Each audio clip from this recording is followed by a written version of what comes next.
Sports Network, 105.1 and 1080. Somebody jump on sides, damn! The Fan.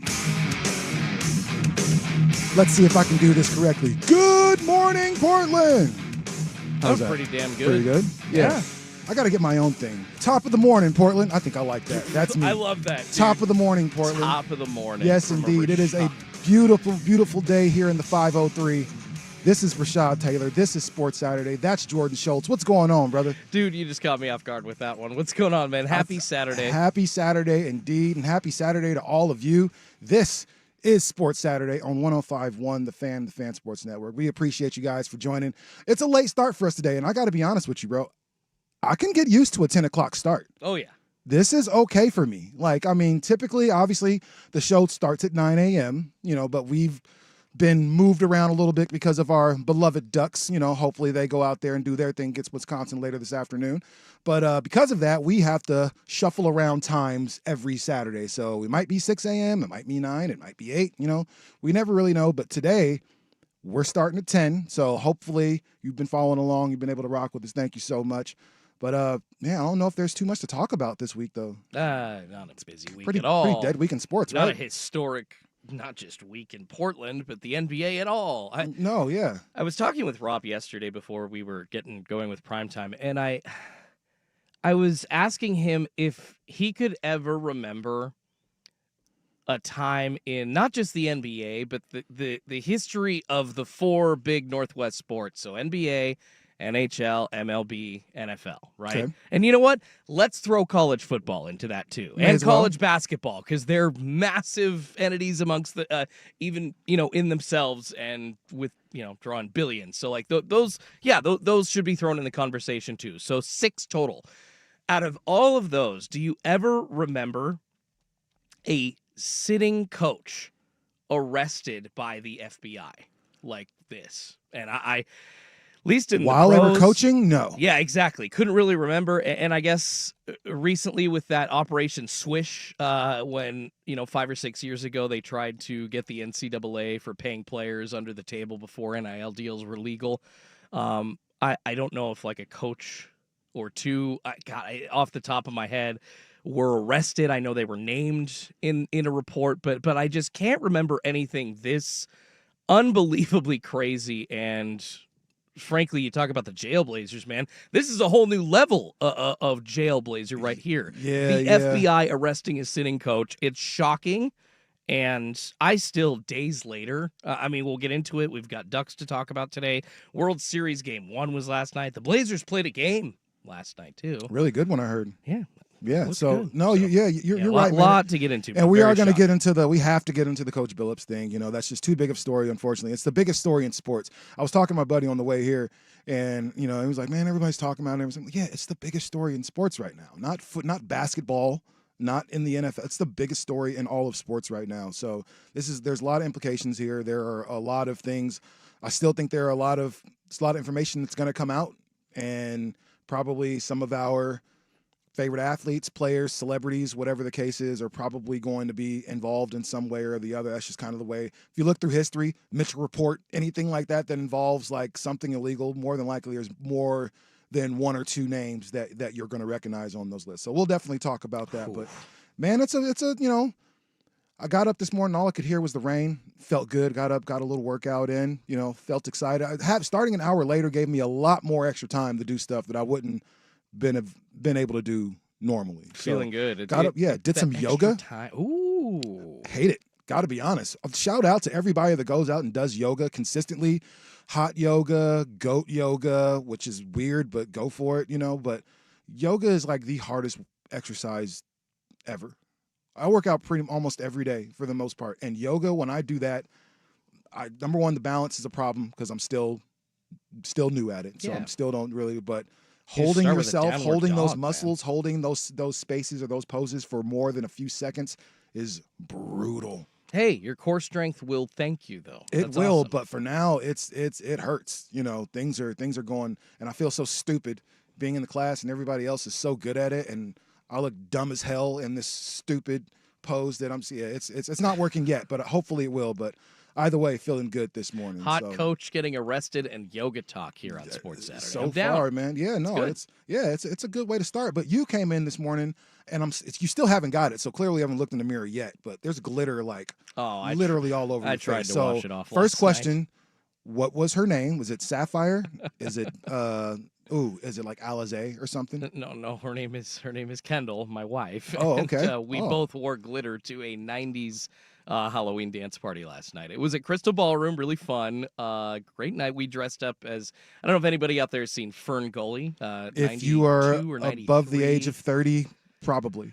I would hope so. Although Yeah. I asked Isaac and Suk if they had seen it yesterday, and they're like, no. Isaac never. and Suk that's a for sure no for It- those guys. Really though, because one of Suk's favorite songs is the Phil Collins version of "You'll Be in My Heart" from what is it? Not Jungle Book, but is it the Jungle Book? But the Jungle Book is an all-time.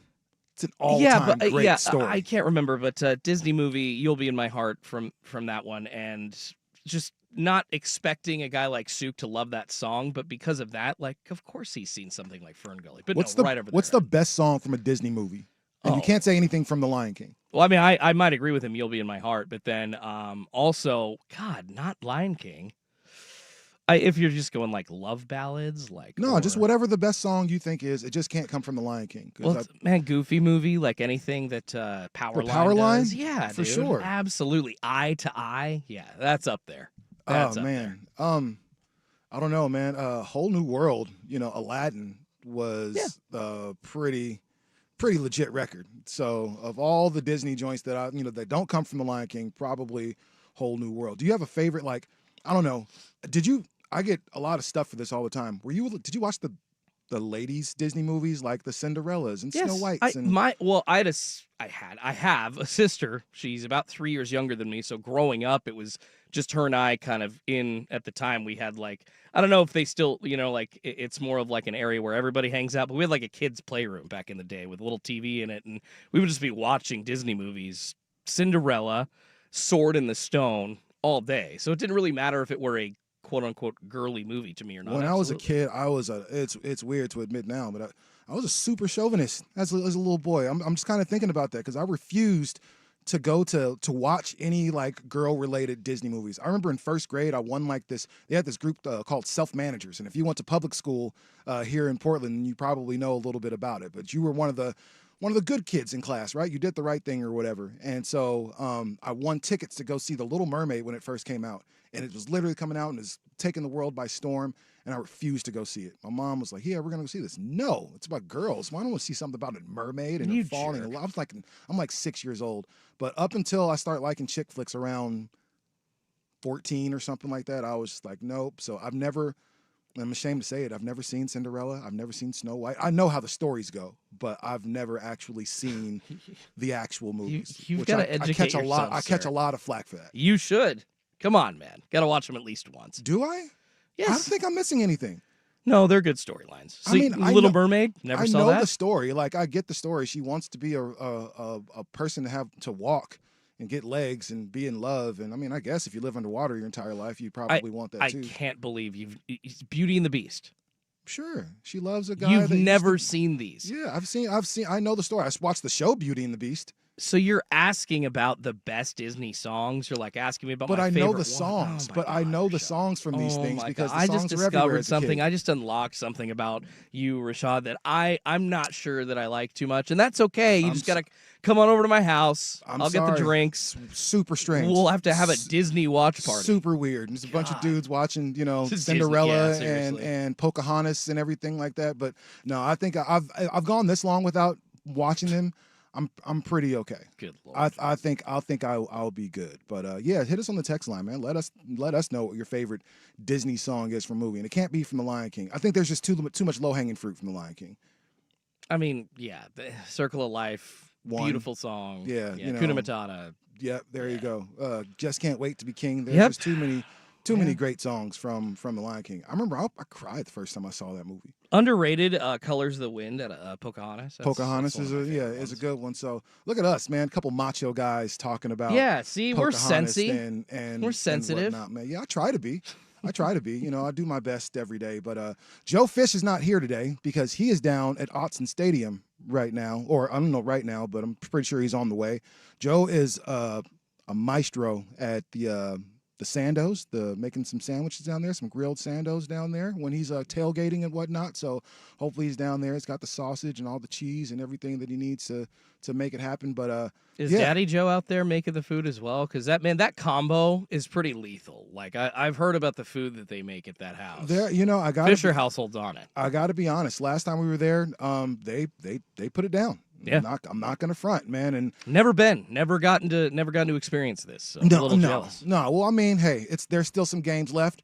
I haven't gotten to one yet, but hopefully I'll get to one of these last couple ones coming up. And we're going to talk about the Ducks facing off against the Wisconsin Badgers. It's Grateful Dead night, so get your tie-dye ready. We're going to talk about the Ducks more towards the second hour. First hour, man, Blazers got a big win last night. We have to talk about that. We'll also talk about the first couple games for the Blazers this season. Chauncey Billups talk. We're going to keep it short. There's so much that's been said. We'll just kind of give our take on Chauncey. It's too big of a story for us not to say anything about on this beautiful Saturday. And the NBA standouts, man. What have we liked so far? Looking around the league, what stands out to us? Of course, we're going to have Who Do You Love, 10:30. Joe Fish is going to be on at 10:45. This is Sports Sunday. Or excuse me. Whoa. This is Sports Saturday. Oh, that's the first time we've done that one. Hey, that's good. Yeah, Took what? Only 5 months? 4 months? That's pretty It's good. been 4 months on Saturdays now? I thought didn't we make the switch over to 105.1 in June? Is that June? So that would right? So that would be now. We're almost Time to is Halloween, flying, man. Time Happy is Halloween, flying. by the way. All right. Well, hey, man, happy Halloween to you. I mean, I won't see it. Well, you know, it'll be the day after, first of the month. That'll next time we still see be each other. in Portland time. That's still Halloween celebration. There'll still next be a Saturday, Halloween man. party next Saturday. But for now, we're gonna get to some sports. So how you feel about that, bro? Let's do some sports. All right, man. Blazers, great game last night, but can they keep it up? We'll talk about that next, right here. Sports Saturday, 105.1 the Fan Sports Network. It's the Great Notion Brewing pregame.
and 1080 The Fan. Blazers hosted the 4-time champion Warriors. Steph Curry was on his game. Absolutely bananas, man. 35 points.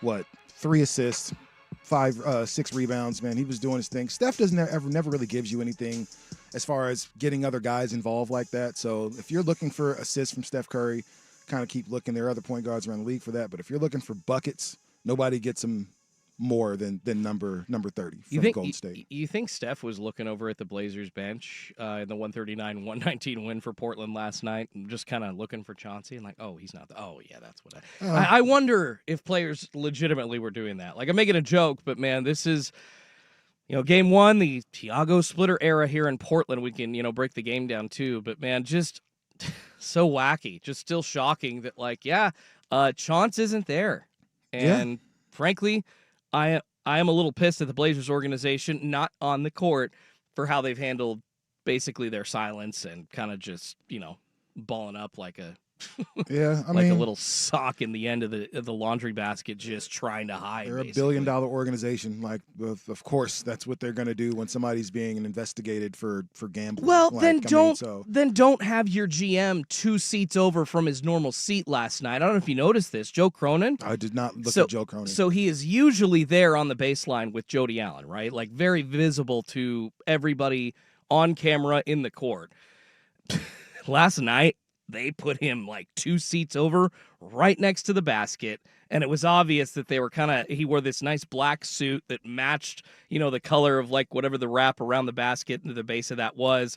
And it was obvious that on the full court shot, you could not see Joe Cronin. And that was the way that the Blazers wanted it. And it's just like, why are you out there, man? Rusty made a great point when I was telling him this coming in. Like, why don't you go to his suite? Like, if you really need to watch the game. It's been a nice suit. Like, I don't know. I haven't seen. Up until you're saying this, I didn't notice the fact that he was even sitting baseline. Go back and watch the footage. I'm never looking for the people on the baseline and stuff like that. Unless you're active like Mark Cuban and stuff like. I don't really care like where the general manager or owner or whomever sits on the game sideline. Like last night. On a game like last night, I think it's best to not even be on the sidelines. That's what I'm saying. Watch from the skybox. Watch from one of those things. You don't need to be on the baseline or the sideline or behind the bench. You don't need to be anywhere visible right now because people have a lot of questions for you regarding. And they're not going to answer them. And if you're not trying to answer them right now, then maybe it's best because that's going to be everybody's first question is something about Chauncey Billups. We were going to wait for that, but I guess we might as well. No. I'm sorry, man. No, we might as well. We're here, so we might as well. We can get to the Blazers' big win. We'll talk about what happened after Chauncey Billups said. But so if you haven't heard, and I'm almost for certain you have, Chauncey Billups was arrested on Friday for and being investigated for a gambling ring. Thursday, excuse me, and being investigated for an illegal gambling ring. Multiple crime families, New York crime families are 4 involved of the 5 major mafia families. We haven't seen their faces though yet. I don't think anybody's kind of done the perp walk for any of those guys yet. But I digress. But Chauncey Billups. I guess they're saying that he was luring some of his rich friends in to basically for them to be ripped off in this illegal gambling ring, which was also basically everybody cheating. So there was 3D tables and there are apparently 3D contacts. I was like, so when did Chauncey Billups become a Bond villain? Like, I mean, he's really inviting people in, inviting the homies in. If this is true, allegedly. Yeah. If this is true. Yeah, this is of course all. This is all alleged speculation at this point. And so I feel like if they really did have something, he would probably still be locked up. Well, I know but yeah, if it was really that deep, then no, I think it is. It's the charges. It's the charges and everything. He's given up his passport. You're talking about a dude who was in court in a hoodie and shorts or whatever, or hoodie and sweats, and this is going to be a weird, long process for this Blazers team. It's going to be an even longer process for Chauncey Billups and his family. The first time I heard it, I was like, nah. That can't be true. That can't be. Why would Chauncey Billups do that? And then I'm thinking, well, maybe it's one of those things. He got invited for X amount of money to be like the spokesperson or the face of this of this thing, which is all true, apparently. Yeah, he was called in the indictment and other documents, he was called the face card of the group. So this Operation Royal Flush, which involved an arrest of over 30 defendants, and I think some of those overlap with the case that also involved illegal sports betting, which was tipping information, giving it to some other people that other people did not know outside of the NBA to place bets that they won with. Yeah, there was a lot going on there. Yeah, for Chauncey Billups, Damon Jones, Yes. and Terry Rozier were all arrested. These are really the faces that people know, and really for really very different stuff, right? Terry Rozier arrested for basically prop bets, on himself, and on other people, basically, and taking himself out of the game. out of games and stuff like that. Basically, again, it's not point spread so much like point shaving or anything. It's like, prop bets. He's going to have 7 rebounds tonight. No, I'm really going to have closer to 3. I'm going to do those little things. Damon Jones is the one guy that when I saw that, I was like, yeah, he did it. Only because just knowing what we remember about Damon Jones, at least for me, he was that guy that always wanted to be seen. Always wanted to be like the face of the Miami Heat when he played with them. Always wanted to be like one of the main guys from the Cavaliers when he was there. And he was never really that dude, but he always wanted to be like fake fresh. Well, that was just my personal opinion of Damon Jones. And so when I heard his name, I say, yeah, that makes sense. And it was alleged that Damon Jones specifically was giving out information on an unnamed prominent player, right, which figured out to be LeBron James. Former teammate. Yeah, so now and that was put together either by Brian Windhorst of ESPN or just, people sleuthing on social media. Also in that co-conspirator number 8. So there's 2 indictments here. There's as we just said, the sports betting indictment and then the illegal poker indictment. And Chauncey Billups is only named and was arrested by the FBI for one of the indictments, the Royal Flush, the poker operation. But in the second one, there is a co-conspirator number 8 that is listed as a prominent NBA head coach that lives in Portland, Oregon, and was a player from 1997 through 2014 in the NBA. You can figure out who it is. That would be Chauncey Billups, head coach of the Portland Trail Blazers. But we're not going to say any names. But not only is Chauncey put, right in the front, like the face of this whole poker operation here, and being arrested for that, but being named as this unnamed co-conspirator number 8, being named as the unnamed, you know what I'm trying to say. The unnamed co-conspirator number 8 essentially tipped some people involved in this case off on a Blazers game as they were playing the Bulls a couple of years ago in 2023, starting the tank, before the public even knew about it, at least alleged in this indictment in the illegal sports betting case. Well, they were able to find... So Chauncey is caught up a lot in both cases here, and it ain't good. Yeah, so in the case of Damon Jones, they were able to find text messages and they were able to find stuff to kind of implicate him in that. I don't know if they found those for Chauncey yet. It's going to be bad if they do. And if he indeed betted, did the old Pete Rose, right, and didn't bet on his team, or did bet on his team, either way, yeah, I'm sorry, Chauncey, you got to go. I think even that's got to be a lifetime ban. Terry Rozier is going to be banned for life, like Porter, DeJounte Porter, banned for life. Like that's going to be him. And Terry Rozier has had a great NBA career. He's a really good NBA player. Not anymore, I guess. And Chauncey this is going to be bad. And so I was really proud of the way that Blazers team responded last night, because that could have been a thing where that's every reporter's question. Every beat writer wants to know, how do you feel about your coach not being here? How do you feel about, betting on sports? Like all these questions have been coming at these guys, and they went out there and really responded well to Tiago Splitter and that squad. And I think Thursday might have been our last time. Wednesday was the first game, correct? Yes. Wednesday might have been. It was literally the morning after the first game. Yeah, it might have been our last time seeing Chauncey Billups on an NBA floor anywhere. Oh, that's unequivocally true. No, in any capacity, No doubt. In any capacity, even as a spectator, that might have been the last time we've seen Chauncey Billups at it might be one of those things we don't see him. Even for the Pistons, they might not bring him back for another 20 years until they decide, okay, we forgive you. The FBI conviction rate, go look this up. Do you know what it is, Rashad? I do not. 98%. They are, when they make an arrest, they are damn sure of what they got. Now, could this end up like I have heard people compare, kind of the grandstanding nature of what they were doing in their press conference, which there was some grandiose language, I agree, like by the government anyways. Like the New York cops and the New York feds are obviously very excited about getting on top of the mafia and trying, to plug a hole in that and try to stop any criminal organization that is coming out from, the Italian mob. They've been working that for 100+ years. And yeah, you could tell that they were into that, but I'm just curious of why we just haven't seen. We keep seeing Terry Rozier's face. We keep seeing Chauncey Billups' face. These are like you said, the face cards. This is who these guys were. For, at least Chauncey. Yeah, for the poker game. But for now, Terry's separate. But for now, these guys are the official face of gambling in the NBA, right? Yeah. Like right now, when you think of it, when you Google it, gambling in the NBA, these are the first 3 names that are going to pop up. I haven't seen any one of these mob bosses' faces or even the capo's face or anything. I haven't seen that on CNN.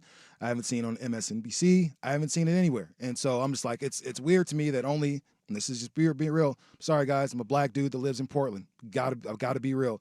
It's weird that we only faces we see are these 3 black dudes that've been arrested so far. Well, it's the connection. I understand. I hear what you're saying. And it's the connection to the it's public, one of those things. Yes, and the public image and everything. But you're talking about crime bosses, mob bosses, New York, New Jersey, wherever they're from. They mob work in the bosses, shadows, like, man, Rashad. I mean, this is kind of the point. Is this whole underbelly of crime has been brought out with the connections to Terry Rozier, to Damon Jones, to Chauncey. So now we Billups. get to keep them in the shadows, and that's the point I'm making. This whole things came to light. You can go find pictures of the other co-conspirators. You can. We caught what was the Pookie, the name or the pseudonym, excuse me, of the only female arrested. Like there were others that you can go find pictures of as well. I'm just saying, like they aren't the face of this whole conspiracy, or this whole gambling Everybody's thing. going for clicks, and that's Rashad. what I'm saying. I get it, but I'm saying who would get more clicks, a mob boss or Chauncey Billups? Well, but that's kind of what I'm saying. Also, is like the grandiose nature and the prominent names that they're featuring in this. It's obvious of what they're trying to do, and some people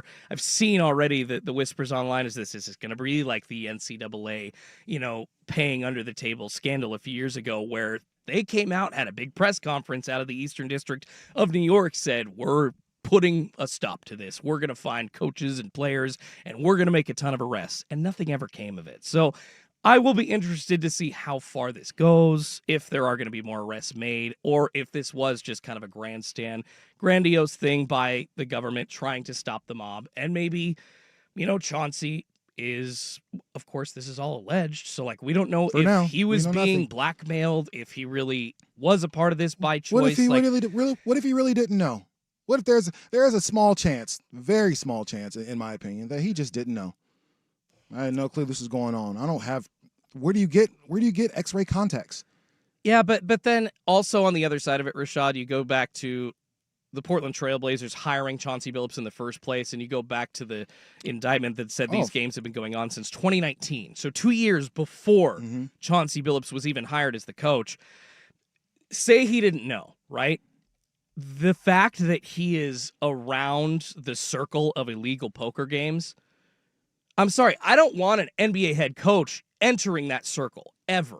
So the fact that, like, even if he's just present and there's no illicit activity known to him, the fact that the Blazers either were ignorant to that or willfully ignorant, and obviously we don't know, but the way that Neil Olshey came out at that press conference sucking down that water bottle when Chauncey Billups was dealing with those rape allegations from 20+ years before, but the Blazers didn't really want to talk about it, I would lean to the side of willful ignorance here. And it just goes back to, how do you want the people in your organization to conduct themselves?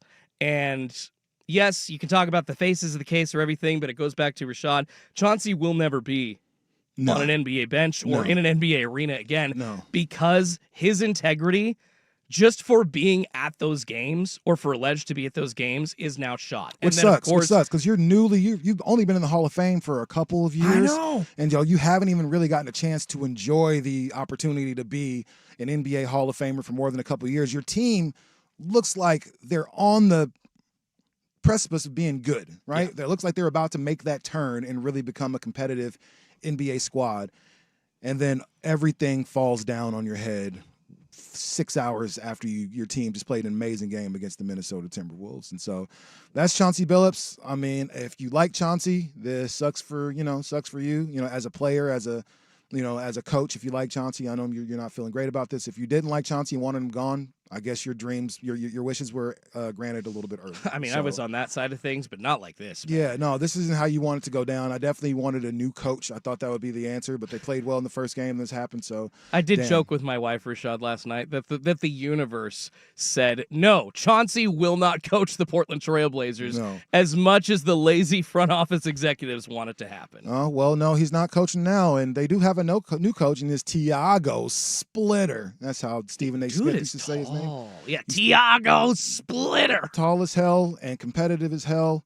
And he led the Blazers to their first win last night. And we'll talk about the 139-119 win the Blazers had against the Golden State Warriors. But first, Jordan has sports.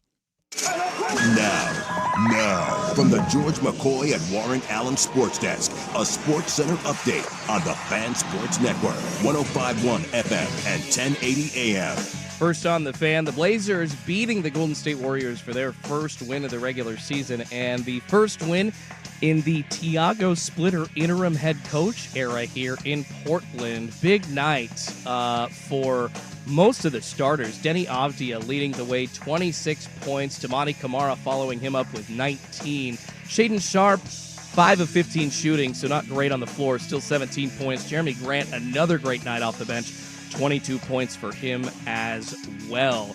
On to college football today. The Oregon Ducks hosting Wisconsin for another Big Ten matchup. Oregon a massive favorite right now at 31.5 points. Make sure you stay right here on the Fan Sports Network all morning and afternoon. We got Sports Saturday going with Ducks coverage coming your way here shortly. Then game day at noon with Dirt, Dusty, and Anthony Newman. Leading you right up to pregame at 2 p.m. Jerry and Jorge have you there. Kickoff set for 4 p.m. on Fox Sports 1. World Series still in action today. Last night, wow, the Toronto Blue Jays absolutely shocking the world with a win over the Dodgers in Game 1, 11-4 the final. LA tries to tie it up this afternoon, 5 p.m. first pitch on Fox. You got Yamamoto and Gausman on the bump for that one. More sports scores and stories in 30 minutes. I'm Schulte from the George McCoy at Warren Allen Sports Desk. Heard missing work, insurance companies acting like jerks. Don't call your mom. Call George McCoy at warrenallen.com. The home of prime time with Isaac and Sue. Weekdays 3 to 7. The Fan Sports Network.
Sports Saturday on the Fan Sports Network. Brought to you by Philbrook Law, Accident and Injury Lawyers, 105.1 and 1080. The Fan. 10:38 on this beautiful Portland Saturday, and it is a beautiful Saturday. I mean, just because it's raining out there, aesthetically, it looks really nice. And it wasn't raining on my way in. To hear the rain, outside your window or something like that, like it's a super soothing sound. Oh, that is the best part about living in the Pacific Northwest this time of year, man. Just the rain hitting wherever you are, or just listening to it outside, like hearing it, and the smell. Yeah. This is cuddle up, Netflix and chill, grilled cheese and tomato soup type weather. You know what I mean? Just go ahead and kind of do that. So nice Halloween movie. Yeah, exactly, man. Nice little block of Halloween movies. So last night was definitely a movie for the Portland Trailblazers, an epic one on top of that, as they got a big 139-119 win against the Golden State Warriors. Steph Curry was absolutely great. 35 points, six rebounds, 3 assists and a steal, and even had a couple blocks, if you can believe that, man. So he was on fire, 7 for 14. So Steph is going to do what Steph does every game. Jimmy Butler, however, did not do Jimmy Butler-like things. 3 for 7 on the night, 14 points, minus 10 on the night. And Draymond Green actually hit a lot of threes, 3 from 4 from 3, and that was crazy to see because he's the one guy on that team. He can shoot as many times as he wants to. We're not gonna lose this game because Draymond Green beat us in shooting threes. Like, that's not gonna happen. Overall, the Warriors, outside of Steph Curry, didn't play great. But the reason they didn't play great is because that damn Blazers defense was absolutely suffocating, and they were everywhere. They controlled the tempo, and they intentionally played fast, which is great. They didn't wait. You know how a lot of teams, they team scores, they get the ball, the inbound, they walk it up the floor, and they give the other team an opportunity to get set up defensively. This team, a lot of times after they scored, take the ball out, they're already down the floor, somebody's ready to score, and they're moving back. Like those easy buckets, and that's basketball 101. That's just really smart, fast basketball. And on top of that, the Warriors, they knew the Warriors were playing the second night of a back-to-back.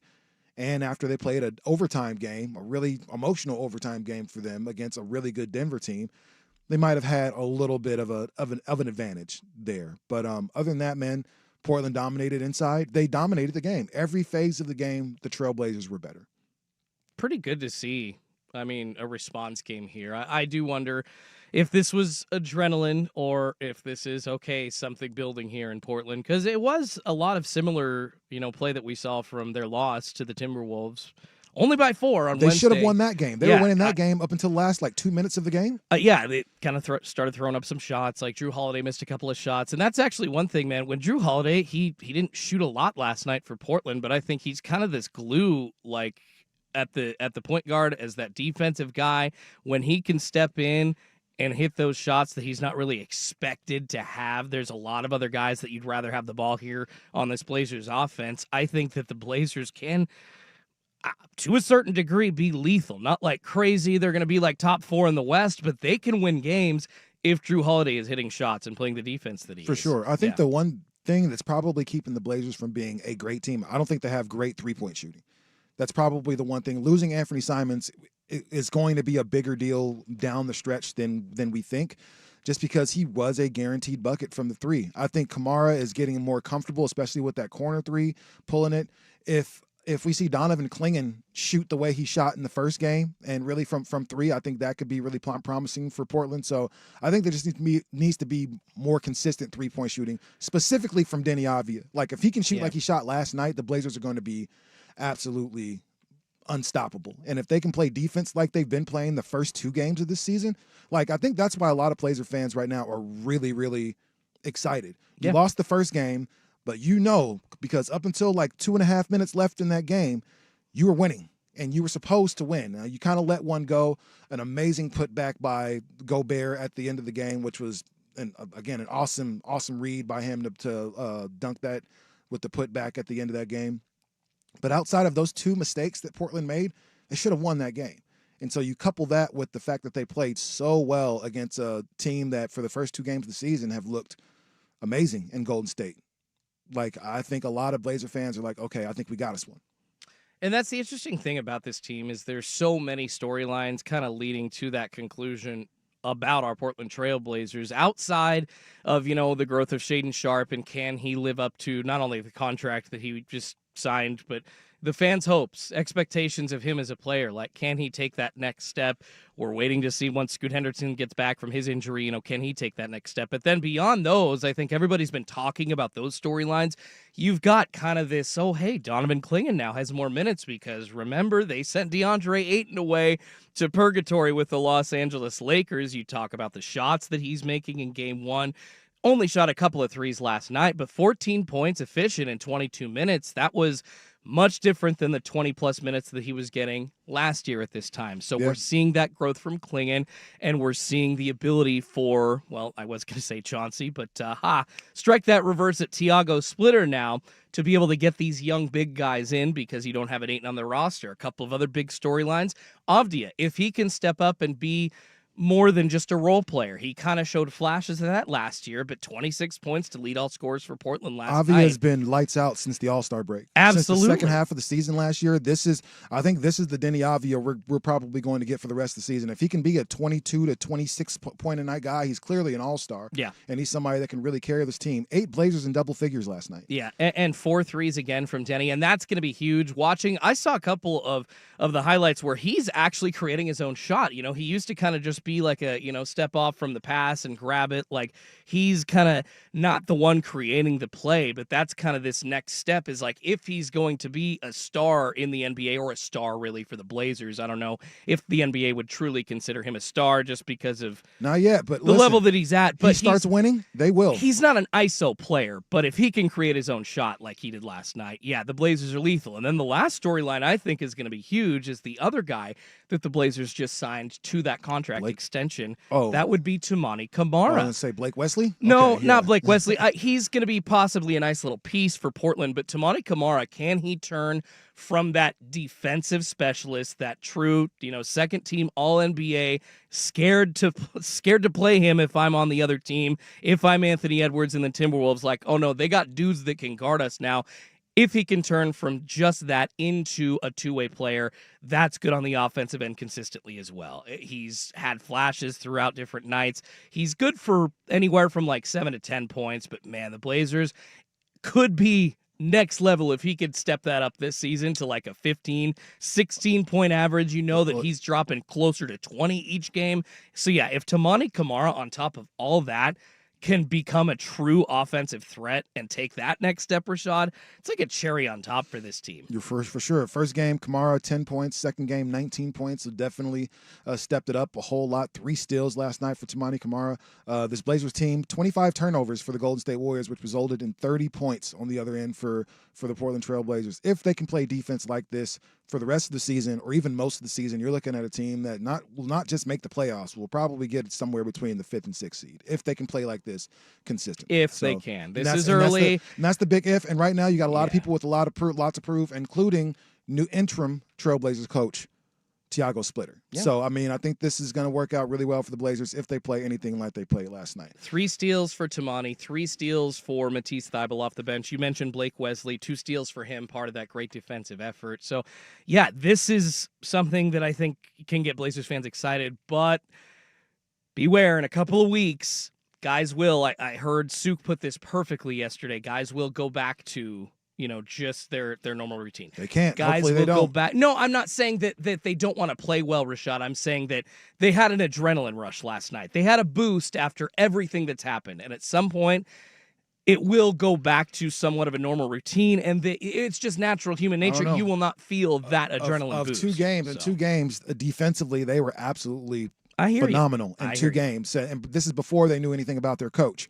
And so if they can keep that same intensity from the first game and just kind of finish out the games like they didn't do, hey, man, no telling what this Blazer defense wins a lot. And if these guys can play defense, they're long, they're rangy, they're athletic. Like, if these guys can do that, this Blazer team can be really, really scary. So NBA is back. Things are going. But let's talk about some of our favorite parts of the last couple of days with the NBA being back, man. Don't necessarily have to be on the court because there's a couple things off the court that made me smile as a basketball fan. We'll talk about that next, right here. Sports Saturday, 105.1 The Fan. Straight Talk knows the best holiday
Winners, your local law team on the Fan Sports Network. Get some G Unit and Joe up in you early on a Saturday morning.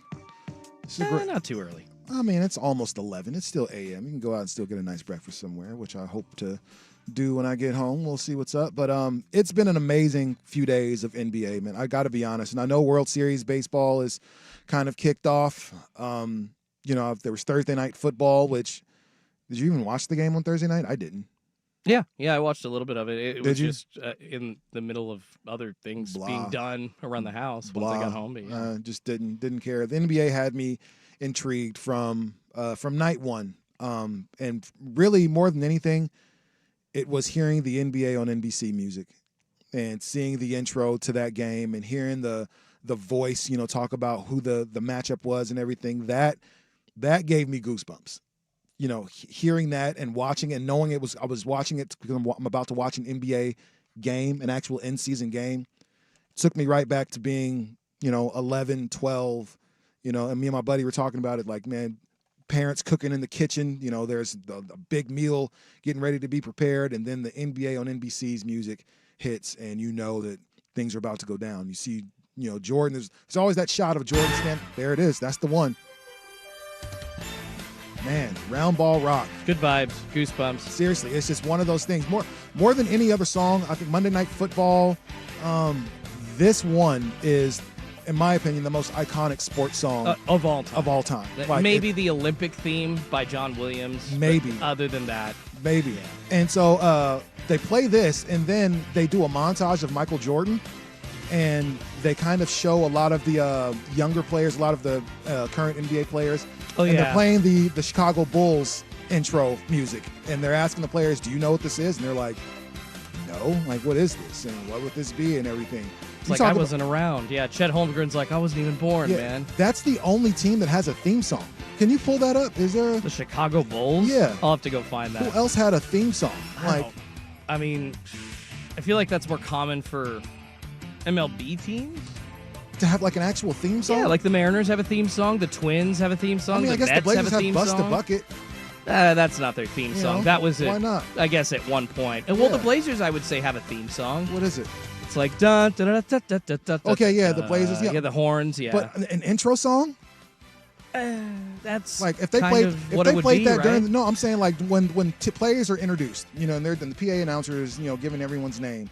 The Bulls were. And I don't really know because I was never in any arenas at this time.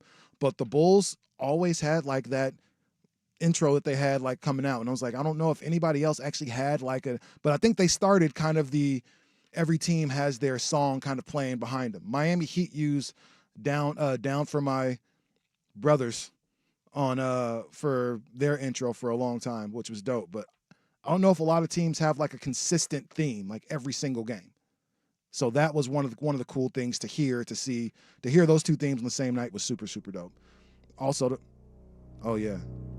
That's what you're talking about. This gets man.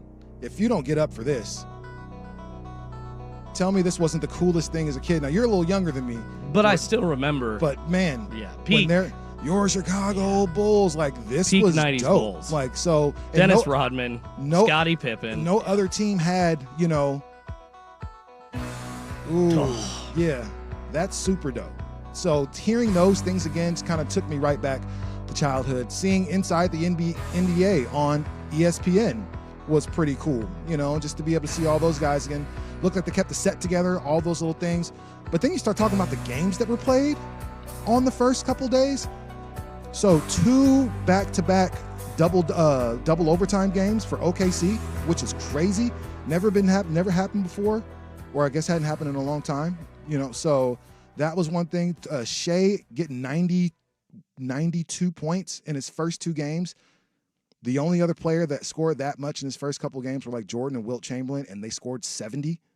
And Shea in his first couple games had 90. Man, there's just been so many cool things. Wemby getting like 40, 15, and 3 against the Cooper Flag, who had a double-double in his first game. Like, there were so many cool spots of the first couple days of basketball for me. Can I say I am impressed, as much as I hate to say it, with how old-ass Steph Curry is still just He's still so knocking cold. the S He's out of the still so ball through cold. the net, man. There's nothing you can do. Holy crap. And he's like, there's a lot of talk about Russell Wilson being corny. Steph Curry is corny as hell. Yeah, but the fact that he's so good, it's like, man, you just kind of accept it, man. Steph Curry, there was a shot. gold. There was a shot during the game last night where he made this just unbelievable like floater, off the backboard. Just the way that and he arched the shot and up. kind of stood right in front of Cronin and kind of looked, and you see Robert Williams just mug the hell out of him, and they caught like a nice little freeze frame of Robert Williams looking at him. But Steph will frustrate you like that, and he does that all the time. And he's still so good, and he's going to be good for the rest of this year. So there were a lot of good moments. I don't know if you had any moments. One this more, week. actually, other than Steph. I saw this. This was off the court regarding new sensational rookie Cooper Flag. He went into a local card shop. It just was like a clip I saw on X, and bought everybody there a box of like a legitimate like hobby box. So like everybody got a chance at like a big card for every single person in that hobby store. Cooper Flag, of course, the hot rookie in the NBA. So everybody's trying to find his rookie card, his rookie auto. He's the big pull. So when a transcendent or possible, talent he's going to be that transcendent. level, comes to your town, comes to your store, whatever suburb of Dallas that it was, and you get that interaction. Just so cool to see that connection, and just whatever ends up of him, however good or bad he is, I love to see that kind of person getting this kind of play and getting this kind of spotlight. It's special, and we need more of those. It was just really cool. So yeah, nice little reach to the fans by Cooper Flag, and I hope we see more of that. Yeah, man. Cooper Flag, first night, 10-10, double-double in your first NBA game, which is legit. Second night, 18, 5, and 6. So Cooper Flag is definitely as good as advertised, and he's only going to get better as his NBA career kind of starts.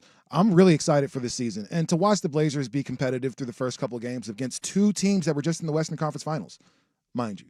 To watch them be this competitive against those teams the first couple of games gives me a lot of hope for this season. So it should be a lot of fun. I'm excited. I'm not sure about you. It's early.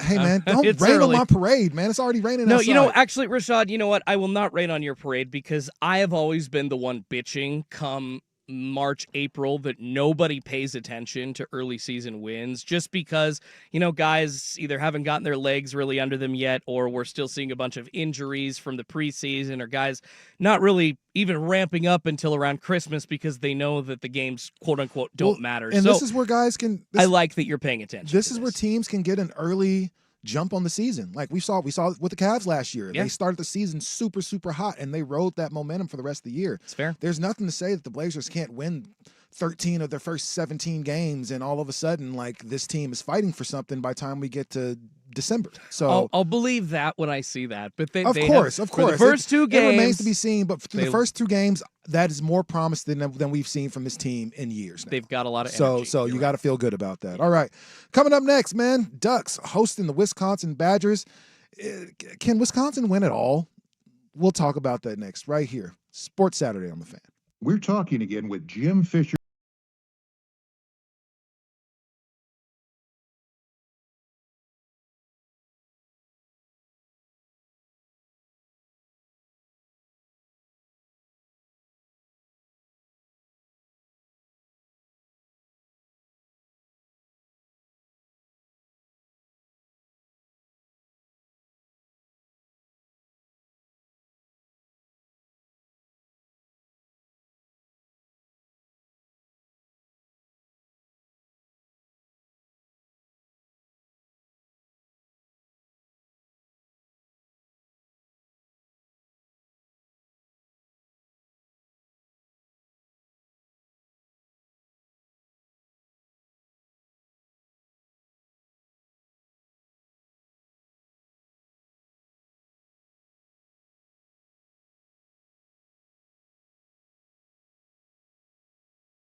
From the George McCoy and Warren Allen Sports Desk, a Sports Center update on the Fan Sports Network, 105.1 FM and 1080 AM. First on the Fan, the Portland Trail Blazers getting it done last night at home in Game 2 of the regular season against the Golden State Warriors, 139-119. The final, Steph Curry 35 to lead all scorers, but it was Denny Avdia leading Portland with 26, 4 3-pointers included in that. Jeremy Grant with 22 off the bench. Tamani Kamara a night as well, 19 points, 7 boards, 3 steals in a great defensive effort for Portland. They're back in action on Sunday on the road down in Los Angeles against the Clippers. World Series Game 1 last night, an absolute slaughtering for the Toronto Blue Jays over the Dodgers, 11-4 the final. Addison Barger making his presence known with a home run and 4 RBIs. Dalton Varsho and Alejandro Kirk also with home runs in the win. Game 2 tonight at 5 in Toronto. That is on Fox. And of course, the Oregon Ducks, number 6 in the country, hosting Wisconsin today for another Big Ten matchup. Oregon, a big favorite, 31.5 points right now. We got coverage all day here for you on the Fan Sports Network, Sports Saturday up till noon. Then, of course, got Ducks Game Day with Dirt, Dusty, and Anthony Newman leading you into pregame at 2 with Jerry and Jorgie. Kickoff set for 4 on Fox Sports 1. More sports scores and stories in 30 minutes. I'm Schultze from the George McCoy at Warren Allen Sports Desk. Heard missing work?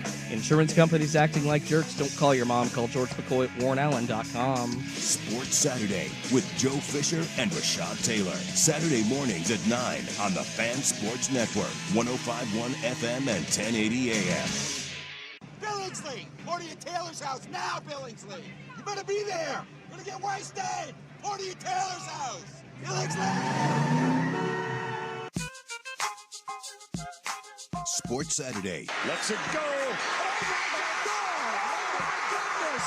Oh no! with Joe Fisher and Rashad Taylor. He's gonna heave one deep down the field! It's gonna be to the goal line! It's gonna be gone! It's a touchdown! Brought to you by Philbrook Law, Accident and Injury Lawyers, your local law team. Oh my!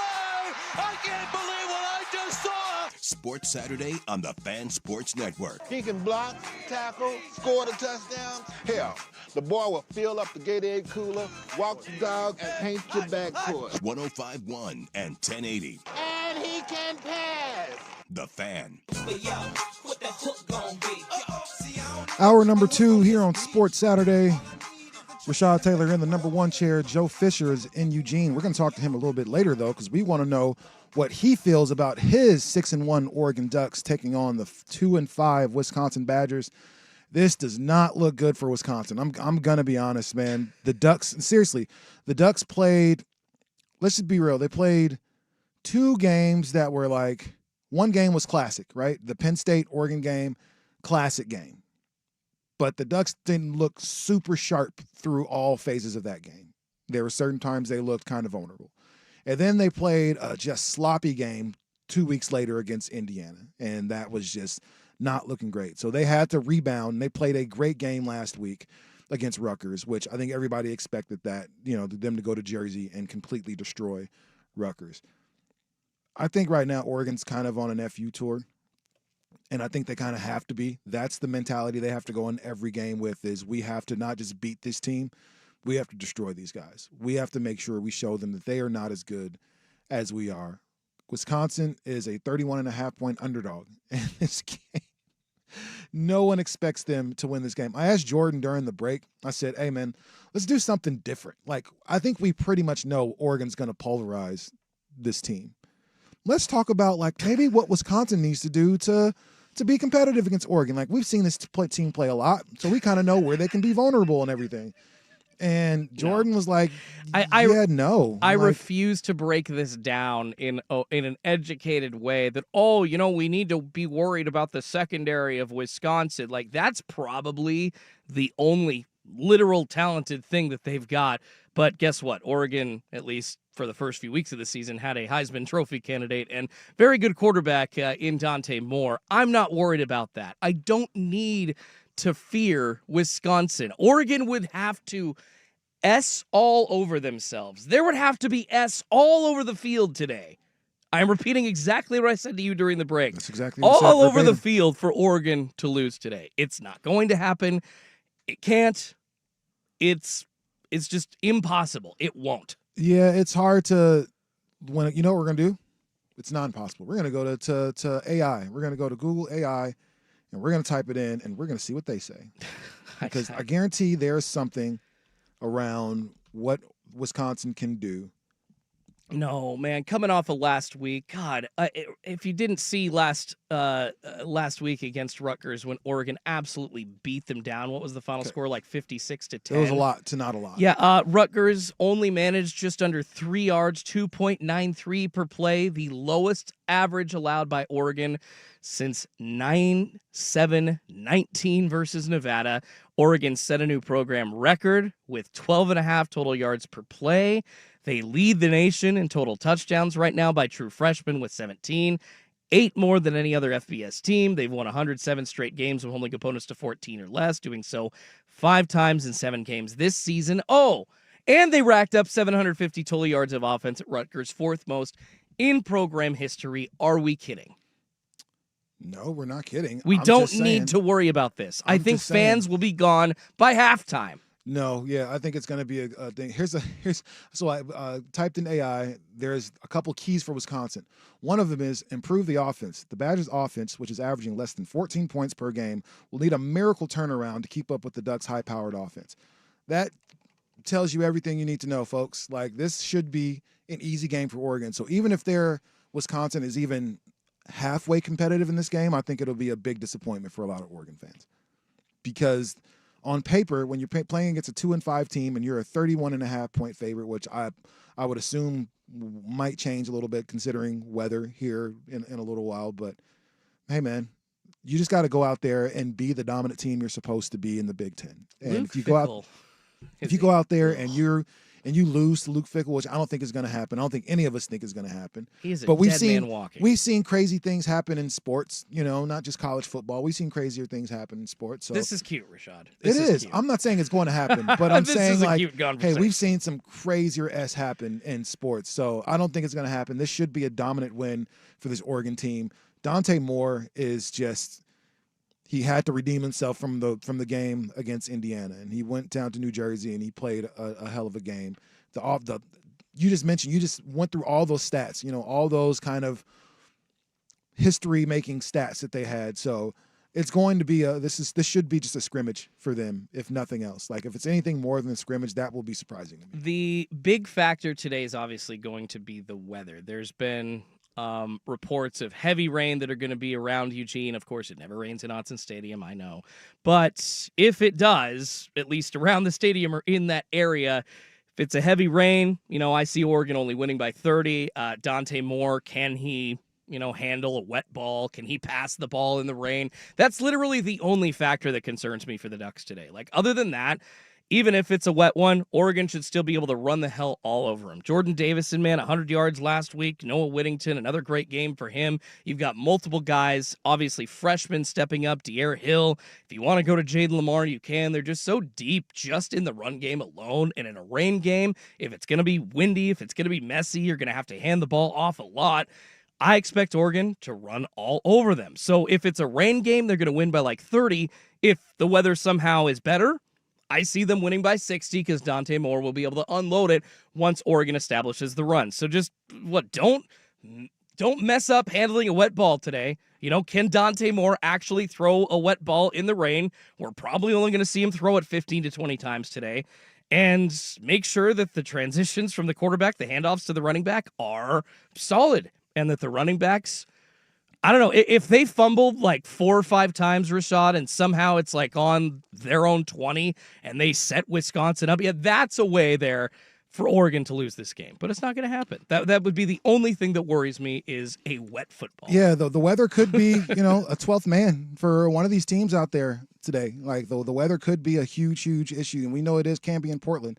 Can Dante Moore throw that wet ball? We've seen running backs have dropsies a little bit over the last couple weeks, or at least prior to Rutgers. So they weren't perfect against Rutgers. No, they made a couple mistakes. Yeah, and so definitely the weather can play a huge, huge part in today's game. I think it should be easy sailing for the Ducks, though. It would be, like I said, it would be uber surprising if they, if they happen to lay an egg. So. I was talking to Brandman earlier this week about this game, and I was like, man, are they just going to light it up again? And he thinks that this is maybe more of a put it back in your pocket kind of game. Like Will Stein really did, use that Rutgers game as a show the rest of the nation, no, F you, this is what we are, and we can play better than in our loss to Indiana. Now, against a team like Wisconsin, you don't need to have all the toys out on the playground today. You don't need to pull out all the stops. You don't need to go deep into the playbook. If you're I mean, I think you try to work out some of those things. If you are trying to work out some plays, I think now is the time to kind of maybe pull those out and see if those formations might work. Now I think it's a good time to get some of those second and third string guys in the game and see how they fare, especially if you've got a nice little lead as we get closer to the third quarter, fourth quarter. Yeah, so I expect a lot of the backups to be in after maybe the second, third quarter. Maybe see some Brock Thomas action at quarterback. Hey, could be nice, man. Might be looking Local at the next kid, trigger man. Yeah, might be. What a dream come true, man. Just to live the life of Justin Herbert or Brock Thomas. Like, obviously, Herbert now in the NFL dating a hot and, like, highly paid, quarterback. Just what an amazing life. Grew up, got to go to the local college that he grew up near here in Oregon. Like, just, man, like to be one of those guys. Yeah, it would be one of those guys. I'm never one of those dudes. So luckily I get to watch him though, admire from afar and see what they do, so hopefully Dante Moore is going to do some work. So let's talk about the rest of the college football slate today and kind of what's going on, huh? Well, there's not much. I mean, we can keep diving in about, Oregon, but we got the guys right after us that are probably going to give you a deeper dive on this game because at least to me, there's not a whole lot to talk about with Oregon, Wisconsin. I could be wrong. I could be, but I don't know. Like you said, Rashad, it's a successful day if we see the backups sometime in the third quarter, and maybe at that point you start to see some things tried, by coordinators that wouldn't be tried before. Yeah. Maybe more of like a practice field, but Oregon's pass rush hasn't been great last couple weeks, so maybe this is a time for them to kind of fix that part up a little bit or see if that can have any improvement there. Really focus on defense, not giving up short yardage. I think just some of the things they've been kind of tinkering with and kind of falling back on, stopping the run all the way. Those are things they can work on today. But for the most part, this should be a relatively dominant win for the Oregon Ducks. This is a team in Wisconsin that in their last 5 losses has scored 34 total points. They got shut out by Ohio State last week, which, Ohio State's the best team in the nation. And the week before that, Rashad, they got shut out by Iowa. Iowa's, They should be able to do something. They got good wrestlers there. Luke Fickell needs to be fired on the tarmac after today. Well, if they get blown out in this game, we can almost guarantee that he will. So we'll see what's going on. But, let's look at the rest of the college football slate. And, we kind of talk about that. We got, I was going to say hater or love. We got Who Do You Love coming up at 10:30, and we make some bets. But, let's talk about the rest of college football today. And we're going to do that next right here. Football. Yeah, we'll call this part Football Saturday right here on The Fan. Is your financial advisor offering you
Sports Saturday brought to you by Philbrook Law, Accident and Injury Lawyers, your local law team on the Fan Sports Network. So if you got a long laundry list of honey-do list things to do today might be the day. Just saying. If you look through this slate of college football games this afternoon, I mean, it's football. I mean, you can carry your phone around, carry your iPad around while you're Yeah, doing you, the laundry you or fixing a could, couple but of I things. mean, I don't really know if you feel like you need to. There's only one top 25 matchup that's happening today, and that happens to be Ole Miss taking on Oklahoma, which is live right now. I'm not sure who's winning the game. Ole Miss is up right now in that one, 22-13. 22-13. So, John Mateer is playing, and as of right now, Lane Kiffin is still the coach at Ole Miss. And John Mateer is killing. He has a touchdown. He's 11 for 16 so far on the day, so we'll see where that takes them. And there is another top 25 matchup. Oh, what's the other one? Let's see. I just had it. There we go. Mizzou, number 15, Mizzou taking on 10th ranked Vandy. And there's a couple. I'm sorry, because here's Texas A&M looking at LSU. I might need to get glasses here in a bit. So that Getting should be a old good sucks. game. Yeah, that it really does. You have no idea because you're still pretty young right now. But really, outside of our local game here, which a lot of people are invested in, not a whole lot to be invested in today. Right? Did you see the I think- Indiana score? Number 2 Indiana v UCLA, beating that ass. Yeah. It looks like Mendoza just ran it in for another touchdown. 41-3 Indiana over UCLA. Yeah, Mendoza is absolutely phenomenal. We saw that with our own two peepers, when he played against Oregon. Right now, he's 13 for 20 with 2 tutties and an INT. So he's doing work out there. And right now, this Hoosiers team is looking, wow. Tell me any of us saw that coming into the season? Did you see the Hoosiers being this good coming into the season? I was looking at Oregon's schedule in August and was not factoring Indiana in at all as a major Penn State was the challenge. one game that we had circled. There was nobody that said, you know what, Indiana. I remember tickets for that at up until the week before were over like $75. Wow. And so they were still available, and now they're the number 2 team in the country and looking like they're going to march their way all the way to at least a deep playoff spot in the playoffs this year. Possibly a bye at this Yeah, point. potentially. They are. They get the 2 seed, and they win the Big Ten championship, Exactly. and they're going to have a bye. So that's kind of one of those things. But looking at the slate of games, again, you mentioned Mizzou taking on Vanderbilt. That's a 12:30 kick. Kind of like our late start because then we've already got like a handful of games in progress. Like Dirt's Georgia Tech, Yellow Jackets beating down right now, not blanking, but beating down Syracuse 26-10. Didn't see the one, but another great game so far for undefeated Georgia Tech. Man, they also out of the ACC could sneak into the playoffs and be kind of that team that nobody's talking about. No, yeah, and there's one of those every single year. Like somebody pops up, like nobody had them pencil in for anything, and then all of a sudden Bowling Green has gone undefeated. And so it can definitely happen. Is there any game on here that you're absolutely looking forward to, or you've been keeping tabs on maybe one that's already started? I mean, I'm interested to see like what Washington will do hosting number 23 Illinois. Big You know Ten how I feel matchup about my that I Illini. don't think many people are talking about right now. You got Altmaier up there, and then, V. DeMond Williams at the quarterback position. I think that'll be an intriguing matchup to watch. That's a 12:30 kick on Big Ten Network this afternoon. I'm right there with you because, Illinois took a terrible loss last week against Ohio State, and which is, I think, to be expected from most people. It's Ohio State, man. so there's not much you can do. But other than that, they've had a hell of a season, and when they beat teams, for the most part, Illinois beats them down. So if Washington gets down even just a little bit, they're going to be in trouble. Yeah, and then that Texas A&M LSU matchup at 4:30 kick on ABC. Brian Kelly, if this season does not go well for him, some people are saying this might actually be, the final straw at LSU. But of course, facing off against an unbeaten and highly ranked Texas A&M team, just as good as they are, man. My goodness, Marcel Reed, love watching him play at the quarterback position. I think he's pretty comparable to Dante Moore. Earlier in the season, I'm like, okay, Dante Moore, one of the best quarterbacks in the nation. Now that we've seen a few more games, like, oh, Reed's good too. So I think that'll be a good game to watch. But yeah, other than those two, LSU, Texas A&M, Washington, Illinois, once again, 2 5-2 teams in the Big Ten.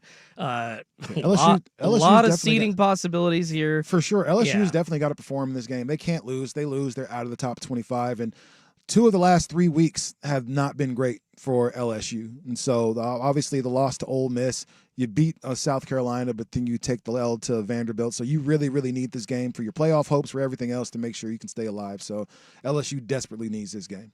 I do see Michigan State on the schedule today as well. So that rivalry game's happening. I am wondering how long Jonathan Smith is going to last for the Spartans. Already hearing reports that he misses home, that he knew that he made a mistake. A lot of people on social media there just don't like him if you're a Spartan. I really wonder how he's doing in I would love to be a fly on the wall in those conversations in like the boardrooms of the alumni or the big donors talking about him. So that'll be interesting to see if Bryce Underwood and the Michigan Wolverines can just absolutely throw it over on Michigan State today, because, you know, Michigan not necessarily good at passing the ball this year. Haven't been good for a while, and they've actually got a coach issue as well on their side with Sharon Moore. So people are wondering if he can actually be the guy there. So once again, it's not crazy matchups to like get, you know, your skirt ruffled over, but there's very watchable games that if I were at home, I would be carrying the iPad. Yeah, I'm going to Home Depot. There's storylines today, man. Yeah, I'm going to Home Depot today. Like, there's not enough storylines to really, outside of Oregon, which starts at 4:30, which again, these early kick times have not been ideal, considering that we're not used to really seeing Oregon play at 12 o'clock, or, you know, or whatever. Usually the games are somewhere closer to, you know, 1 o'clock, 4 o'clock. You know, I don't mind 7. the noon kicks, though. I don't mind them, but it makes it to where I have to do all my stuff before noon, because otherwise I'm going to be running around with my phone trying to watch the game in certain spaces and everything. So that's the one part that's not super, super convenient. But as I look at these games today, I think I'll be okay if I go run all my errands and, you know, get to Home Depot and, you know, all the things I got to kind of have to do. To that point, why do we still schedule games here in the state of Oregon, like Oregon State? They're not playing this week. They're on a bye. But why do Oregon and Oregon State start at the same time? It happens. It's happened, I think, twice this season. Yeah, because no one's going to. But that's happened even when people were watching Oregon State. It's frustrating. Good, because you choose up. If you're an Oregon State fan, I'm not watching Oregon play if we play at the same time. I'm watching us. I just wish that there were better planning going into that. There's a literal 2-lane interstate going to Corvallis and Eugene, and we don't have enough space for them to play at the same damn time. So yeah. I don't mind the earlier kicks because that spreads stuff out instead of both teams going at 4 or 7:30. Oh, one game, Rashad, on the schedule that I forgot to mention. North Carolina, of course, under fire there under the go, Bill. We need it. very troubled Bill Belichick. They are actually tied with Virginia right now. 16th ranked Virginia at 10 apiece with 3 minutes to go in the third quarter. So is a tie better than, you know? Can you tie in college football? No, there's no ties in college football. No. Yeah. You go, it's basically the first 2 overtimes are. Take a note, NFL. Yeah, that 25-yard Take a note, short NFL. field, and then you go for 2 just back and forth after that. A sport should never end in a tie. And but the way that ends in college is also stupid, in my opinion. Doing take it, though. 2-point conversions over and over again, that's how you decide a game? That's bullshit. Somebody's going to make a mistake. You know, and I think that's what it comes kind of mistake down to. shouldn't and it's fast, be the one. and it's usually a couple plays, and then it's over. So I like that. I'm actually kind of a fan of that. So I hate it. Wow, see, shocker. You know what, Rashad? It's hard to get an opinion out of me sometimes, man. Yeah, right. Yeah, I wish you'd open up with this more, man. Let us know how you really feel, Jordan. I just really show my true personality. Yeah. Oh well, I know part of your personality is gambling. So not in the bad way, but in the legal way. Like the ones we're about to do right now. Above board. There you go. No X-ray contacts here, baby. No dark rooms.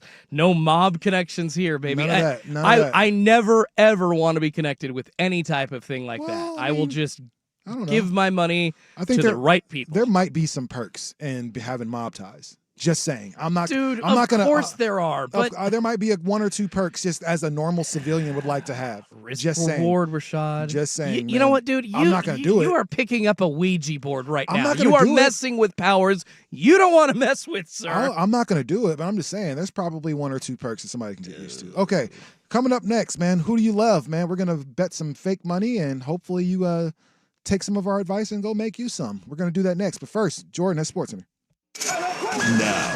Now, from the George McCoy and Warren Allen Sports Desk, a Sports Center update on the Fan Sports Network, 105.1 FM and 1080 AM. First on the Fan, the Portland Trailblazers getting their first win of the regular season last night in the Thiago Splitter era as well. 139-119 the final. Denny Avdia leading all scorers for Portland with 26 points. 4 of those shots were three-pointers. Jeremy Grant, another great night off the bench, 22 points for him. Tamani Kamara, 19 points, 7 boards, and 3 steals, and a great defensive effort for the team as well. They're back in action on Sunday down in Los Angeles against the Clippers. Over to baseball, the Blue Jays absolutely shocking the world, beating down on the Dodgers 11-4 in Game 1 of the World Series. Game 2 tonight in Toronto, 5 p.m. first pitch on Fox. Yamamoto v. Gausman on the bump for that one. And your 6th-ranked Oregon Ducks in action today, hosting the Wisconsin Badgers down at Autzen Stadium. Make sure you stick around here on the Fan Sports Network all morning and afternoon. We've got, of course, Sports Saturday going on right now until Ducks game day at noon. Then you got pregame at 2 with Jerry and Jorgie leading up to kickoff at 4 here on the Fan and on FS1. More sports scores and stories in 30 minutes. I'm Schultze from the George McCoy at Warren Allen Sports Desk. Hurt and missing work? Insurance companies acting like jerks? Don't call your mom. Call George McCoy at warrenallen.com. The home of the firm of Harris and Meringue.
Joe and Rashad share their predictions and look back at last week to see if they still love their picks. It's time for Who Do You Love? Part of Sports Saturday on 105.1 and 1080 The Fan.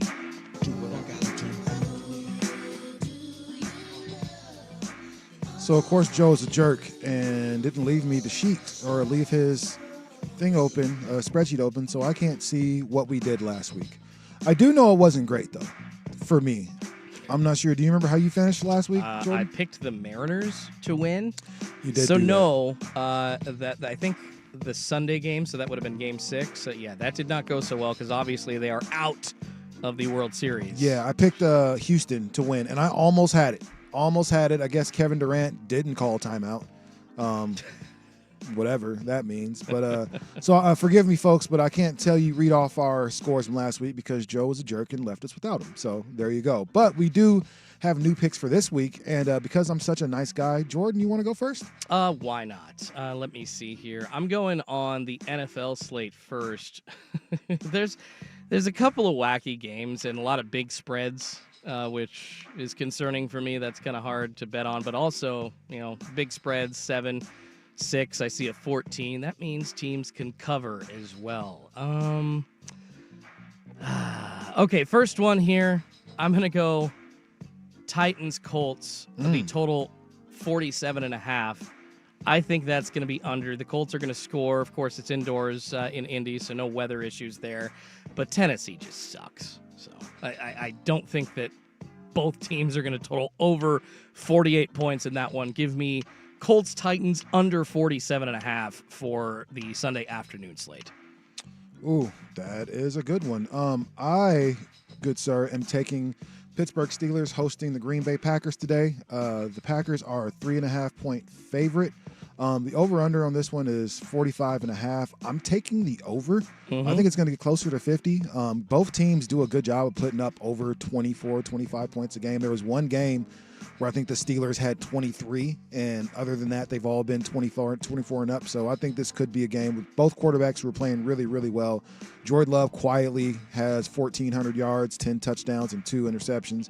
And on the other end, Aaron Rodgers is playing like Aaron Rodgers, 14 touchdowns, 5 interceptions, and 1,200 yards in the season so far. So I do think there's going to be at least 25 points per team. So, yeah, I'm definitely going the over. Man, his helmet looks weird, doesn't it? Whose? Aaron Rodgers. A little bit. Yeah, he switched a couple of times. Both look like a spaceship. If you don't know, it's because he had to. I think the safety regulations on his old helmet finally were updated, and now that became an unusable helmet in games, so he has to wear whatever the hell he's wearing this year, and he hates it, and frankly, I do too. Just looks weird, but he's playing well, so it doesn't really matter what helmet he's wearing, right? No, not at all. All right, down the NFL slate here. Yeah, like Buccaneers, Saints, like really? Like Texans, 49ers is kind of interesting, obviously, because Houston's been ass all year. The 49ers have been good despite Brock Purdy and everyone else being injured. Mac Jones going to be under center for that one. You know what? I know that this is a bad pick, but I think Houston, who is only favored by 1.5 at home, is going to lose that game. I will say San Francisco to cover the 1.5 at Houston. I just haven't seen anything from Houston this year that makes me think they can beat a team that's even halfway good on offense like San Francisco, which they are, despite people being injured. I think George Kittle's back now, so have another weapon to throw to you. You still got Christian McCaffrey.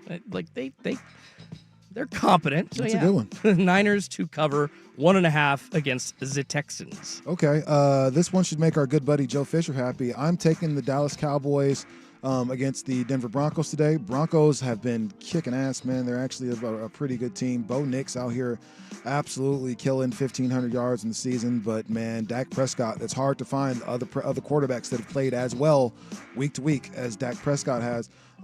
Right now, the Broncos are 2.5-point favorites, but I do think Dallas is going to get this game. And so I'm taking Dallas to win straight up.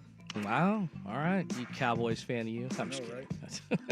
It's the Joe Fisher on the show, right? It's his vibes. Yeah. So hopefully he hears me and making my guy proud. We'll see. I don't think you're gonna. No, I don't think it is either. I'm doing it to appease my friend. I know. I like it. I mean, Dak Prescott, yeah, like you said, he's looked good. So despite the team being he's playing It's not his fault. like a $55 million, $60 million quarterback, living up to that big contract for sure. All right, pick number 3 for me. I'm sticking close to home here. I just think Oregon is going to roll today down at Autzen Stadium against Wisconsin. The spread, interestingly, when this game opened, on the betting lines was 42.5. Got bet down to, or no, that was the total, excuse me. The spread was 34.5. Got bet down to 31. Personally, I think 34.5 is too low. So I understand the weather and all the implications of, what rain and wind could bring. Brought those 3 points down, but I just think Oregon is going to absolutely beat that ass today. I think, as I said earlier in the show, if it's rainy, Oregon's going to win by at least 30. I would say like 35, 36, 37, 38. And if it's not raining, Oregon's going to win like 63-0. So Oregon today covers the 31.5 down at Autzen Stadium against Wisconsin and the soon-to-be jobless head coach in Luke Fickell. Okay. I like it. Geez. I'm over here trying to struggle to find this last one. So I'm just going to pick one. I am going to go with Texas A&M visiting LSU. This is a big game for LSU. Texas A&M looks like they could be the best team in the SEC right now. There's a very good chance they could be. Georgia will probably have something else to say about that, but they are 7-0 right now. They are 2.5-point favorites over the Tigers. I think I'm going to take the Aggies to win this one straight up. Like, I think I'd be crazy to say that LSU, based on how they played last couple of weeks, have showed me enough to where they can do that, pull the upset. But I'm going to go ahead and say the 2.5. I'm going to take that. Are there betting odds on Chauncey Billups' conviction? Ooh. Like for or against, or yes or no? I'd love to place a wager on that one. Yeah, let's Obviously, see. I'm joking, but I wouldn't be surprised at this point if sportsbooks put that out. Yeah, hey man. You can bet on the president, like who wins, how long the anthem is during the Super Bowl. Yeah, you can bet on anything. Yeah, let's see if it's. It's probably. Let's see if it works. It's not. No reputable sports book offers odds on legal cases, so no. Yeah, that's not an answer for us right now. The jury can be swayed. Yeah, we cannot do this. No, we can't do this, man. So Thank those you are for looking that up. So yeah, of course, man. I had to make sure that that we were good. So yeah, I'm taking. So let's see. I've got Texas A&M over LSU. Jordan is taking the Ducks to pulverize Wisconsin. Darn tootin', man. He also has the Colts over the Titans. You're taking the under? Yeah. Colts and Titans under 47.5 there. Under 47.5. I am taking the over of the Packers versus Steelers over 45. And let's see. You have San Francisco covering the 1.5 versus Houston. Yes, sir. Although, God, ESPN's FBI, man. 65% that Houston's going to win this game. So, obviously, yeah, San Francisco is decimated injury-wise. They always are. I feel bad for them because they started the season on such a high note. Well, I know, but like Bryce Huff, their edge rusher, like he's out. I know that for sure. They obviously lost Warner with, what was it, a dislocated ankle or a broken ankle a couple weeks ago. So. I hate feeling bad for San Francisco, but I kind of feel bad for San Francisco and just kind of everything they're going for. So that's Who Do You Love? We do it every single week at 9:30 or 10:30 or 11:30 or whichever time that they decide to put us on. Bottom 7:30. Of the second hour. Yeah, bottom of the second hour, whenever that is, that's when we'll be doing that. So, thanks for playing along with us as always. But we're going to tie a bow on this baby. But before we do that, we're going to contact Joe Fisher. We're going to talk to him a little bit. Ask him what Wisconsin needs to do to beat this Oregon team today, because I think his answer is going to be the same as us. Something tragic needs to happen, and that's how Wisconsin does that. But I don't think it's going to happen. We're knocking on wood here that nothing happens. But we're going to talk to Joe, and we're going to see what he thinks. Hopefully he's still sober. It's 11:45, so it's right around that time where day drinking is at its a premium right now. So we're going to see if we can talk to our guy. And that's how we wrap up the show right here, 105.1 The Fan. History happening today. The Portland Winterhawks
Sports Saturday brought to you by Philbrook Law, Accident and Injury Lawyers, your local law team on the Fan Sports Network. Well, apparently it's a mess in Eugene. Yeah, So we probably won't be having Joe Fisher on now. I text Joe and he said, it's a mess over here. Absolutely not. In response to good to go in a couple of minutes. Which means I'm S-Face. No. Sorry. It would be the Ducks are going to win by a lot. It's Grateful Dead night. So there's tie-dye, probably hippies with some, How much acid is being dropped before today's game? for Grateful Dead night. How many fans are going to be in the stadium going to be like, let's go Ducks? Yeah. Oh, it's gonna be a great night. It's gonna be My God. It's gonna be a great night for a lot of Ducks fans up there, man. So Joe Fisher is apparently one of those guys. So screw that guy. Did you hear the story about the tie-dye uniforms for this week for the They have Grateful tie-dye Dead uniforms? connections? Well, it's a black uniform with stupid. tie-dye numbers. That's So the number has like green and yellow. I think a little bit of white in there. Tie-dye, and it's. Sorry, that's stupid. I agree with you. Just so you know, I am on your side of this. It's not as gaudy as it could have been. Head coach Dan Lanning reportedly, he said in his press conference, and then again was asked by Isaac and Suk in his Thursday hit here on the Fan Sports Network, if the story about the tie-dye uniforms being more grandiose and maybe being a little bit bigger of a tie-dye design, like the whole jersey, was the first one. Dan Lanning basically said, yeah, and I killed that. Like, I was not going to allow us to be out there in full tie-dye jerseys. Come on, man. Like, let's be for real. But I guess just on the numbers or something like that, like that's it's a little bit more cool. Chill. I don't think so. Yeah, I don't think so. But hey, whatever, man. If you want to talk about like jerseys that are cool for the Ducks now, the white ones that have those numbers that kind of color change. Yeah, with, like the with reflective light. kind of. Yeah, it's like a duck's bill, so it goes like from purple to orange almost, like how it changes just with the light hitting it. Those are sick. But I went to buy one last year, and the what's it called, the replica. There's the authentic, like you can buy what the players wear, which is probably $400 now. It's a grip. Yeah, and I don't even think they sell authentic NFL jerseys. I don't think they sell authentic college jerseys. At least I couldn't find them anywhere. But the replica ones for the Ducks, these white color-changing numbers, don't actually have the color-changing numbers. It's like, what the hell are you doing? I'm spending $125 on a piece of cloth. Like, you literally don't match this actual jersey in any way, shape, or form other than the pure aesthetic. Like, unless you're a player, they're not selling those anywhere. That's crap. Oregon has so much exclusive stuff. Like, have you seen the level of Jordan game that they have? Like, or all of any of their trainers, any of that stuff? Like, you will never find that stuff anywhere. Rashad, that's so frustrating because I understand the exclusivity to like the players, gear and having a certain look, but in every other league besides college football, NFL, MLB, NBA, you can buy what the players wear, minus like custom shoes or like custom armbands. But even to that point, do these companies not realize that like there is a market for those custom colorways that the players are wearing? If I could find a teal shoe that looked like what the Mariners players were wearing cleat-wise on the field, I would buy that 12 times out of 10. I'd pay whatever you asked me to pay. I really do think, like, I understand, like, they got to look cool. They got to look exclusive. It's got to be personalized. But, like, selling those items, like the custom shoes, the custom armbands, all those things that you see the players wearing, like, from Nike specifically, from Adidas specifically, that you don't get access to, I just wish that they could just open the market up and sell those damn things to us. I've always wanted that stuff, and I look for it, and I can never find it. So frustrating. Yeah, no, I mean, it's not meant to be found. It's just for, that's why it's exclusive for the players. Like, only they have it, and so it's cool. And so that's one of the great things about going to U of O, right? Like, if you play there, man, you get access to those cool jerseys that nobody else is going to, even the fans won't have those. I'm looking at the tie-dye pattern now. I'm like, all right, that's kind of tight. Like, that's better than I thought it would be. I thought it would be something kind of stupid. It's kind of subtle. It's kind of subtle. So that's thank Dan Lanning for that. On top of the home black, I think that's super, super fresh. So it is. But that's one of the reasons that students choose Oregon. Like, that's one of the things you're getting. If you go to Michigan or Ohio State, you're choosing tradition, right? You're choosing these storybook endings and stuff like that. For you choosing championships. You go to Oregon, You're choosing style. You're choosing flash. You're choosing, all those things. You're choosing different jerseys. I don't know if they've worn the same jersey yet from week to week. Oh, no, they never. Well, I mean, they might wear the repeat twice, jersey, you know what I mean? but they will have different pants. They'll have a different helmet. They will never wear the same uniform twice. That's the and so that's football. that's a cool thing. And if you're a kid, you're going to get different cleats. You're going to get different, all the accessories that go with it. You're going to get. So that's cool. That's a cool thing to know if you're Oregon. So yes, this is just a part of the aesthetic. If you're the Oregon Ducks, but like I said, now that I see it, I don't mind it. You don't mind it? I don't mind it. Subtle enough. At first. When you first tell it to me, it sounds stupid. Got to be honest, But I get it. But now seeing it like on Dante Moore, I'm like, all right, that actually looks kind of dope. So there was, this is probably, I'm 36, so this was probably 13, 12 years ago. But I was lucky enough, a buddy that I used to work with here in radio at another Evil Empire that went to the University of Oregon. Shout out Ryan, love you, brother. RC, one of my friends, awesome dude. He was one of the assistant equipment managers for the football team during his time at the U of O, and was able to bring me in, just kind of because he still knew people within the organization, bring me in for a tour of the equipment room at the time, which it has been upgraded since then. I mean, it's 2025. This was like 2012, at probably like at the latest, so maybe 2013 or 14. But still impressive though. It was one of the coolest things I have ever seen, Rashad, from bins full of all the coolest sweatbands, headbands. You know me, man, and my obsession with headbands, brother. I loved it. And from that to all the different jerseys that they've worn, you're talking about the combos. I saw 2 full walls of hangers just of all of the authentic jerseys that we're talking about, Rashad. All the shoes, all the different helmets, all the parts. It's a Nike for this store. Stuff. It's a Nike store. Literally is. And it was just basically an area where players could walk in, grab what they needed, or equipment managers could grab what they needed to give to the players. And it was almost at an unlimited supply for them. I don't steal. It was overwhelming in just the best way. I think that would be one of those things I'd be tempted to like, I'm pretty You're not going to miss one of these, but yeah, you definitely shouldn't because it's a terrible idea. Oh, yeah, I'm pretty sure I said out loud, hey, man, it is so hard to just not reach in and grab like one of those. And I think that was my subtle way of trying to be like, hey, could you slip me an armband or something? Am I going to get one of these, But I didn't actually ask. And no, nobody gave me anything, which just being there for the tour was cool enough. But that's something just to this experience and just what Oregon is. And now with all the added upgrades going on, obviously under construction is one of the themes for the program this year. It's just how far this program has come, just even back then, how on the forefront they were of that flashiness, of being that, new look team with all these uniform options. Just really cool. Do you really think cool Autzen Stadium will ever get any upgrades? Because while it's a great stadium, in the world of college football, it's still super small. Yeah, it's only a 60,000 seat stadium at the max. I think really you're looking at like 59 and change with standing room.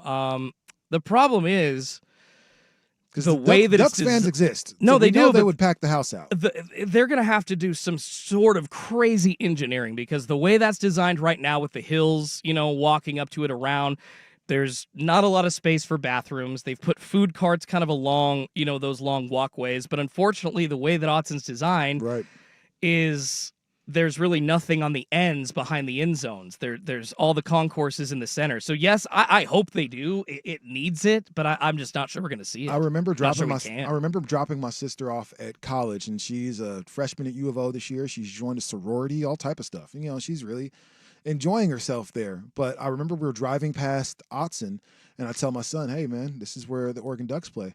He goes, "Really?" I was like, "I thought it'd be bigger." And that's the first thing he saw. I was like, "I thought it would be bigger."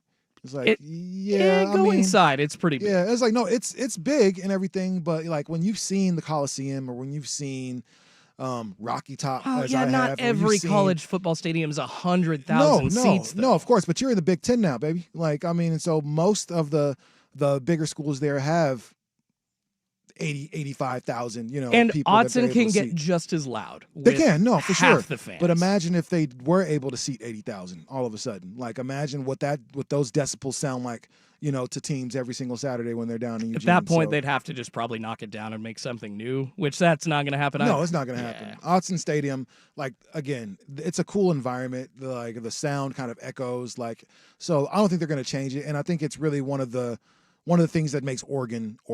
Like, you got to come down there, you got to play in the rain, you got to play in that small stadium, and it's super, super loud. There's something special about it. But yeah, if you could somehow update, what's around it, or change the stairways with then the big ramps around the stadium up to the concourse, yes, that would be the best way to do it. But I just, like I said, it's going to take a feat of engineering that, dude, I'm a sports radio guy.